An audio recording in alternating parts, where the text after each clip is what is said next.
વેરાવળમાં નવી ચોપાટી ખાતે એલઈડી હાઈમસ્ટ ટાવરનું લોકાર્પણ કરતા collector Shri Digvijaysinh Jadeja. Story report by Abdul Gachi Una.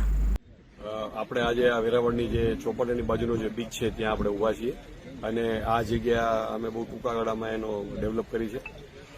કોઈ પણ જગ્યા ડેવલપ થાય પહેલા તો લોકો આવી શકે માટેનો રોડનું હોવું જોઈએ, તો એ અમે અમારી જે ડીએમએફની ગ્રાન્ટ છે એમાંથી અમે અહીંયા રોડ અને ફૂટપાથ એ બે મંજૂર કર્યા છે। રોડનું કામ પૂરું, ફૂટપાથનું કામ ટૂંક સમય પૂરું થશે। બીજું આયોજનની ગ્રાન્ટમાંથી 6 હાઈમાસ્ટ આપણે મંજૂર કર્યા હતા, એમાંથી આજે 4 હાઈમાસ્ટ ટાવર છે એનું આપણે આજે લોકાર્પણ કર્યું। 22.28 લાખની એની કિંમત થવા જાય છે અને બીજા આનુષંગિક જે કાંઈ પણ આમાં નાના મોટા કામો છે અમારી સ્થાનિક જે ગ્રાન્ટો અમારી પાસે આવે છે એમાં અમારા અધિકારી પદાધિકારીશ્રીઓના સહયોગથી અને સાથે મળીને આ જગ્યા એકદમ લોકો આવી અને આનંદ કરી શકે એવી બનાવવામાં અમે કોઈ કચાશ નહીં રાખીએ।